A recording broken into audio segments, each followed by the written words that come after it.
Au moment où que j'ai fait toutes mes tentatives, ils n'ont jamais essayé de chercher à savoir c'est quoi qu'il y avait derrière ça. Ils n'ont pas essayé de comprendre pourquoi qu'une jeune, aussi jeune que ça, qui a toute la vie devant elle, pourquoi qu'elle essaye autant de s'enlever la vie. Fait qu'il n'était pas capable de voir la détresse qui était en dessous de toutes ces manifestations comportementales. Puis c'est assez aberrant parce que, tu sais, je veux dire, si tu es rendu à t'auto-mutiler à ce point-là, comment tu peux tasser l'élément détresse qui fait partie de l'équation? Parce que pour eux, tu sais, ils parlaient à ma grand-mère, puis ma grand-mère disait comme de quoi j'étais turbulente, que je me battais toujours. Tu sais, disons que je me battais beaucoup à l'école, parce que je me faisais intimider à l'école. Euh, je battais pas les personnes qui me faisaient pas de mal. Je me défendais sur les personnes qui me faisaient du mal. Je me défendais sur les personnes qui intimidaient les inférieurs qui disaient. Pour moi, tout le monde est égal, mais pour les personnes qui intimident, par contre, c'est autre chose. Fait que moi, je défendais, et puis à cause de ça, ben, j'étais une personne turbulente. Parce que je me battais, parce que je m'automutilais, parce que j'essayais de m'enlever la vie.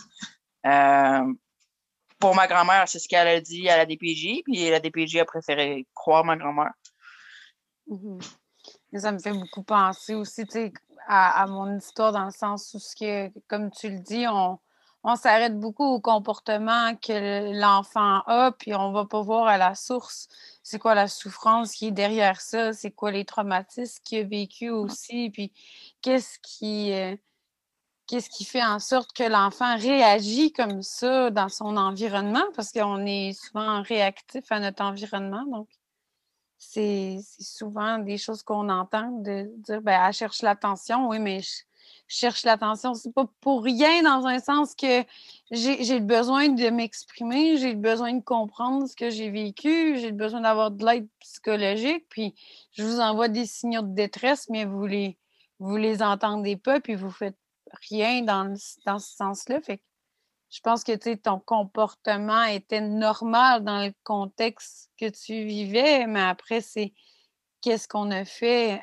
de ça qui était peut-être pas approprié pour tes besoins, dans le fond. Puis j'imagine à l'escale, tu as dû vivre toutes sortes de choses parce que disons qu'à Québec, l'escale, c'est aussi pour les filles au niveau sécuritaire, si je me trompe pas. Donc, Ben dans le fond, moi, quand j'ai arrivé au centre jeunesse, j'ai été rencontrée par ma travailleuse sociale et par une éducatrice du centre jeunesse. Et puis, avant, on m'a fait une fouille à nu, les fameuses fouilles à nu.